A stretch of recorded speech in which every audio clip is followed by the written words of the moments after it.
ଦୁଇ ଭାଇ ରହୁଥିଲେ। ବଡ଼ ଭାଇ କୃଷକ କାମ କରନ୍ତି, ସ୍ତ୍ରୀ ଦୁଇଟି ପିଲାଙ୍କୁ ନେଇ ପରିବାର।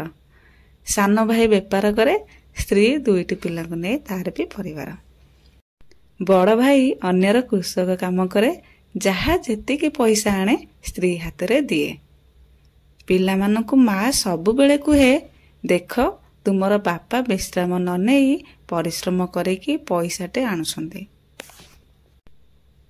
ତମ ଖାଇବା ପାଠ ପଢ଼ାରେ ଖର୍ଚ୍ଚ ହେଉଛି। ତୁମେ ବାପାଙ୍କ ମନରେ କେବେ ହେଲେ କଷ୍ଟ ଦେବନି। ବାପା କୁହନ୍ତି, ମୁଁ ତ ମୋ କର୍ତ୍ତବ୍ୟ କରୁଛି, ହେଲେ ତୁମ ମା ଏ ପରିବାର ପାଇଁ ତାର ସବୁ ଇଚ୍ଛା ଖୁସି ମାରିଦେଇଛି। କୌଣସି ବି କଥାକୁ ନେଇ କିଛି ବି ପ୍ରତିବାଦ କରେନି। ସେ ନିଜେ ନ ଖାଇ ତମମାନଙ୍କୁ ଠିକ୍ ସମୟରେ ଖାଇବା ଦିଏ। ତୁମେମାନେ ମା ମନରେ କେବେ ଦୁଃଖ ଦେବନି।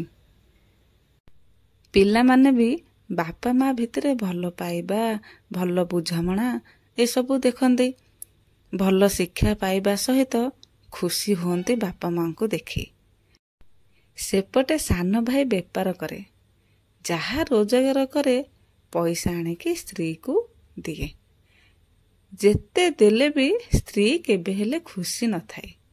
ଘରକୁ ଆସିଲା ମାତ୍ରେକେ ସ୍ୱାମୀ ସ୍ତ୍ରୀଙ୍କ ଝଗଡ଼ା, ବାଡ଼ିଆ ପିଟା।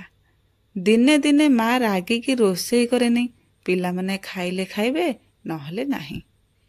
ସ୍କୁଲ ଗଲେ ଯିବେ ନହେଲେ ନାହିଁ। ମା ସବୁବେଳେ କହେ, ବାପା ଭଲ ନୁହେଁ, ବାପାଙ୍କ ବିଷୟରେ ଖରାପ କୁହେ ପିଲାମାନଙ୍କୁ। ବାପାଙ୍କ ପାଖକୁ ଜମା ବି ଯିବନି। ବାପା ବି ସେମିତି କୁହନ୍ତି, ମା ଭଲ ନୁହେଁ, ମା ରାଗୁଛି, ତା ପାଖକୁ ଯିବନି। ବାପା ମାଙ୍କ ଝଗଡ଼ାରେ ପିଲା ଦୁଇଟା ଅଣନିଶ୍ୱାସୀ ହୋଇଯାଆନ୍ତି, ଆଉ ପଢ଼ାପଢ଼ିରେ ମନ ଦେଲେନି। ବାପା ମା ଝଗଡ଼ା ଦେଖି ଅଧିକାଂଶ ସମୟ ବାହାରେ ସାଙ୍ଗମାନଙ୍କ ସହିତ ବିତାଇଲେ।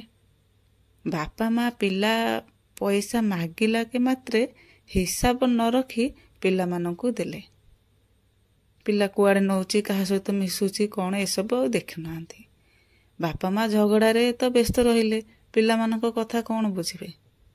ଧୀରେ ଧୀରେ ପିଲାମାନେ ବଡ଼ ହେଲେ। ବଡ଼ ଭାଇର ପିଲା ଚାକିରି କଲେ, ବାପା ମାଙ୍କୁ ସମ୍ମାନ ଦେବା ସହିତ କଥା ଶୁଣନ୍ତି। ଭଲ ଶିକ୍ଷା ପାଇଛନ୍ତି ବାପା ମାଙ୍କ ଠାରୁ, ତ ଭଲ ଶିକ୍ଷା ପାଇବାର ପରିଣତି ହିଁ ଭଲ ଆସିବ। ହେଲେ ସାନ ଭାଇର ପିଲାମାନେ ପୁରା ଅମଣିଷ ହୋଇଯାଇଥିଲେ। ବାପା ମା ଯାହା କହିଲେ ଜବାବ ସାଙ୍ଗେ ସାଙ୍ଗେ ଦିଅନ୍ତି। ମଦ ନିଶାରେ ବାପା ମାଙ୍କୁ ଗାଳି ଝଗଡ଼ା ଅସମ୍ମାନିତ କରନ୍ତି। ପରିବାରରେ ପୁରା ଅଶାନ୍ତି ଖେଳି ଯାଇଥିଲା। ଏବେ କ'ଣ ବୁଝିଲେ? କିଛି ତ ବୁଝିପାରିଥିବେ ନା। ପିଲା ଖରାପ ହେବ କି ଭଲ ହେବ ସମ୍ପୂର୍ଣ୍ଣ ରୂପେ ବାପା ମାଙ୍କ ଦାୟିତ୍ୱ ରହିଛି। ବାପା ମାଙ୍କ ବାତାବରଣ ଠିକ୍ ରହିଲେ ପିଲା ସେମାନଙ୍କ ଠାରୁ ଭଲ ଶିକ୍ଷା ପାଇବେ।